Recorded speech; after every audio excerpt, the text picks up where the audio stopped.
इस यात्रा को शुरू हुए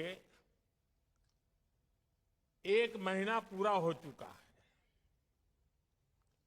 इस 1 महीने में ये यात्रा हजारों गांवों के साथ साथ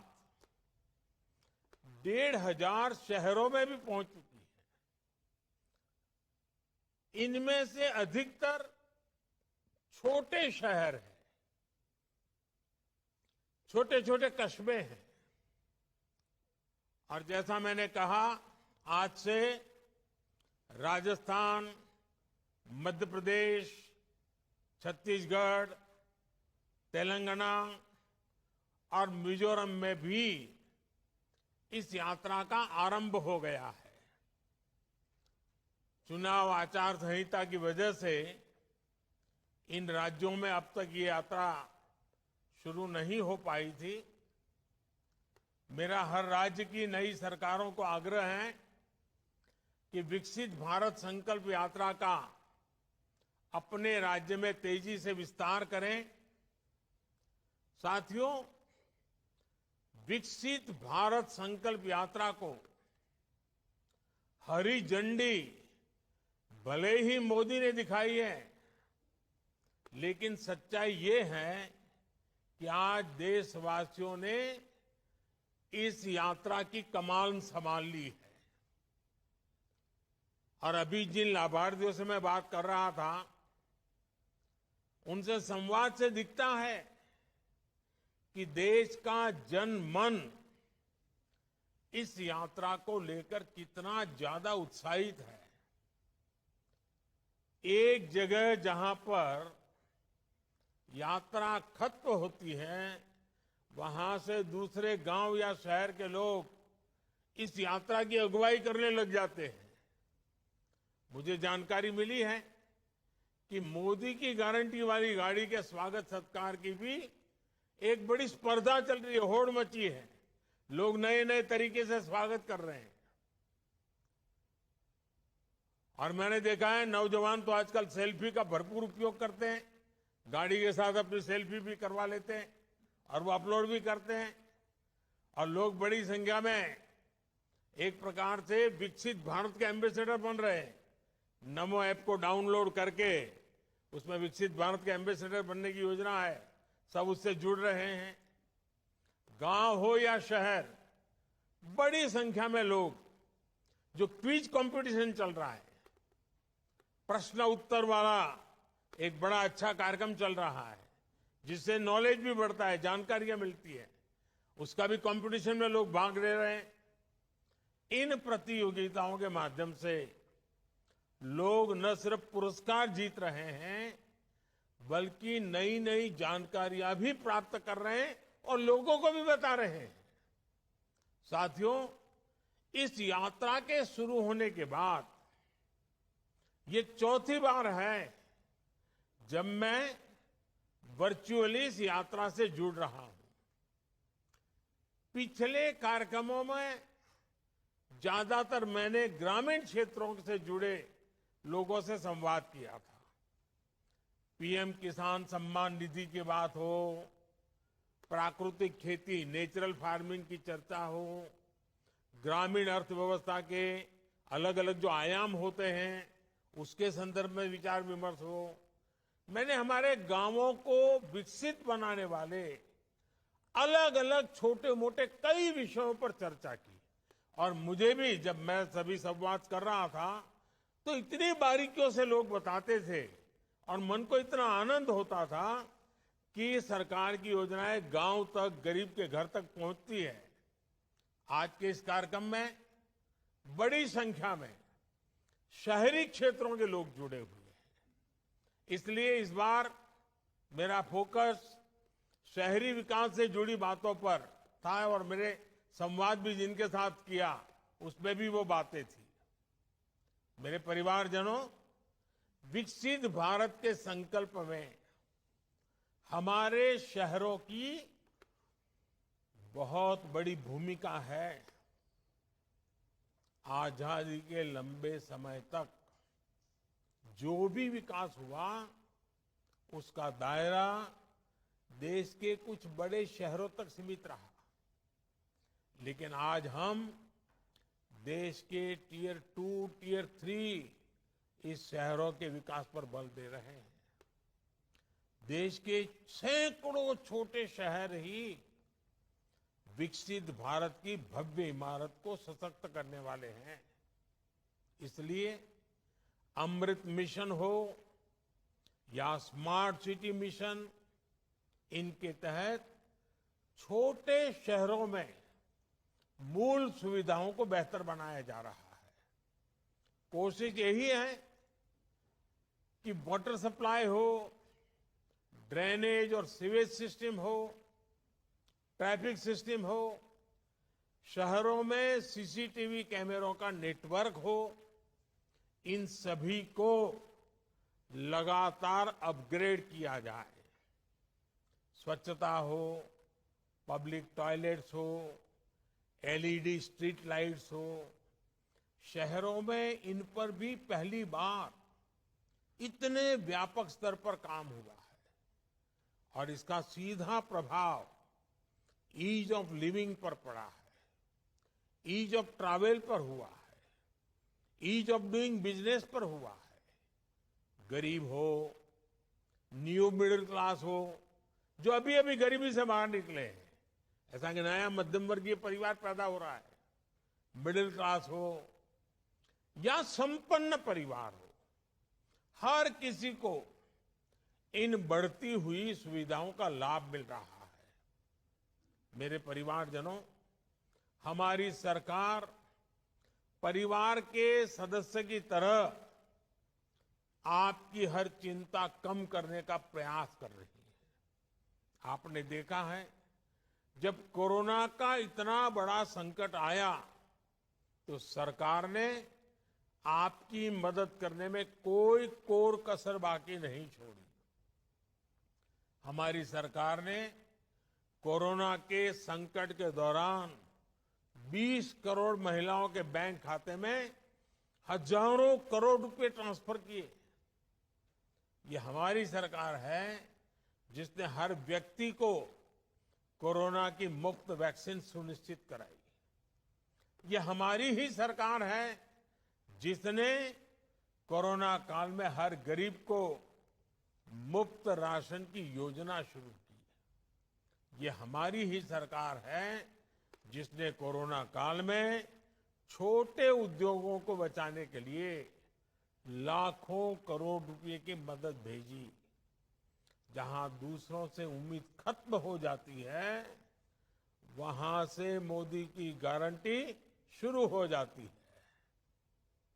हमारे रेहड़ी, ठेले, पटरी, फुटपाथ पर काम करने वाले ये सभी साथी नाउम्मीद हो चुके थे। उनको लगता था चलो भाई ऐसे ही गुजारा करो, कुछ होने वाला नहीं है। उनको पूछने वाला कोई नहीं था। इन स्थितियों को पहली बार बैंकिंग सिस्टम से जोड़ने का सौभाग्य हमारी सरकार को मिला है। आज पीएम स्वनिधि योजना से इन साथियों को बैंकों से सस्ता और आसान ऋण मिल रहा है। देश में 50 लाख से अधिक ऐसे साथियों की बैंकों से मदद मिल चुकी है।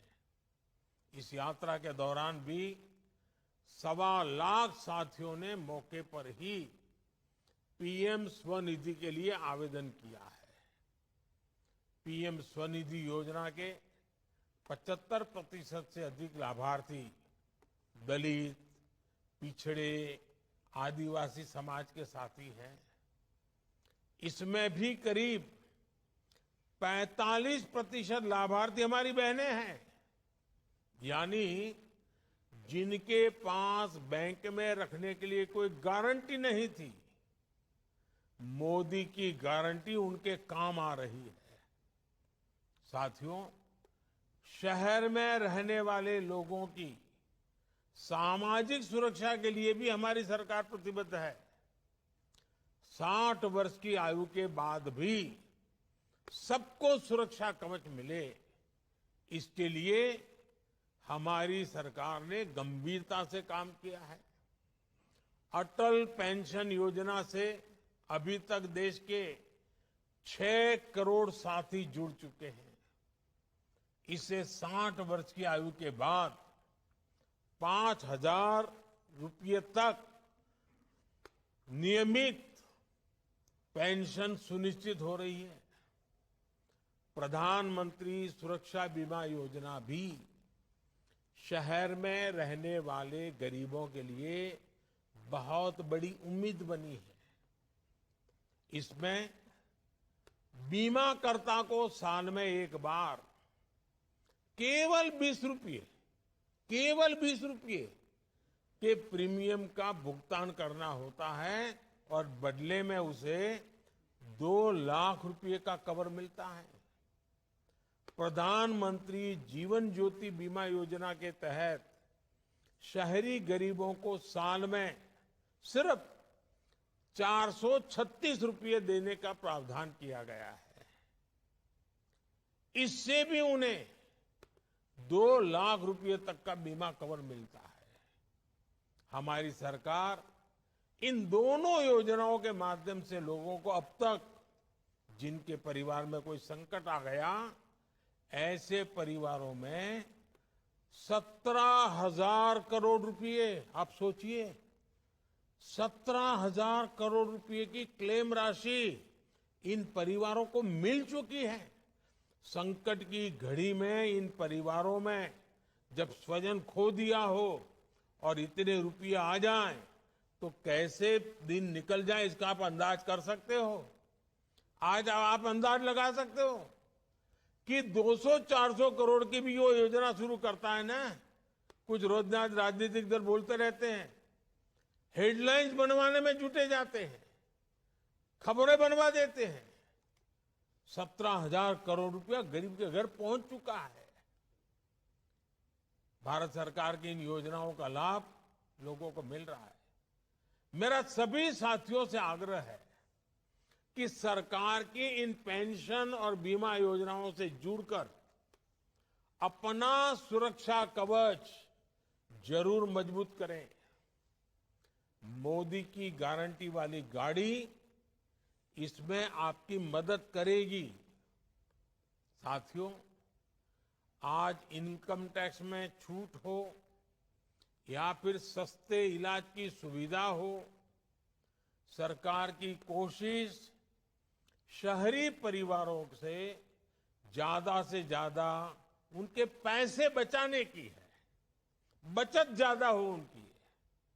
अब तक शहरों के करोड़ों गरीब आयुष्मान भारत योजना से जुड़ चुके हैं। आयुष्मान कार्ड की वजह से गरीबों के 1 लाख करोड़ रुपए खर्च होने से बचे हैं। 1 लाख करोड़ रुपया या तो डॉक्टरों के पास जाते या दवाइयों में जाते, जो आज गरीब के जेब में रहे हैं, मध्यम वर्ग के जेब में रहे हैं। हमारी सरकार ने जो जनऔषधि केंद्र खोले हैं, और मैं तो आज जो मुझे सुन रहे हैं सबसे कहता हूं, आपको दवाई खरीदनी है तो जन औषधि केंद्र से खरीदिए। 80% डिस्काउंट है। 100 रुपये की दवाई 20 रुपये में मिल जाती है, आपका पैसा बचेगा। इन केंद्रों ने शहरों में रहने वाले गरीब और मध्यम वर्ग के जिन लोगों ने जन औषधि केंद्र से दवाइयां खरीदी है, अगर वो जन औषधि केंद्र न होता तो उनका 25,000 करोड़ रुपया ज्यादा जाता। इनके 25,000 करोड़ रुपए बच गए हैं। अब तो सरकार जन औषधि केंद्र की संख्या को भी बढ़ा करके 25,000 करने जा रही है। बीते वर्षों में हमने उजाला योजना से देश में एलईडी बल्बों की क्रांति देखी है। इससे शहरी परिवारों के बिजली का बिल भी बहुत कम हुआ है। मेरे परिवारजनों, हमारी सरकार गांवों से रोजगार के लिए शहर आने वाले गरीब भाई बहनों की मुश्किलों को समझती है। उनकी एक दिक्कत थी कि उनके गांव का राशन कार्ड दूसरे राज्य के शहरों में नहीं चलता था। इसलिए ही मोदी ने one nation one ration card बनाया। अब एक ही राशन कार्ड पर कोई भी परिवार, गांव हो या शहर, राशन ले सकता है। मेरे परिवारजनों, हमारी सरकार का प्रयास है कि कोई भी गरीब झुग्गियों में रहने के लिए मजबूर न हो, सबके पास पक्की छत हो, पक्का घर हो। पिछले 9 साल में केंद्र सरकार 4 करोड़ से ज्यादा घर बना चुकी है।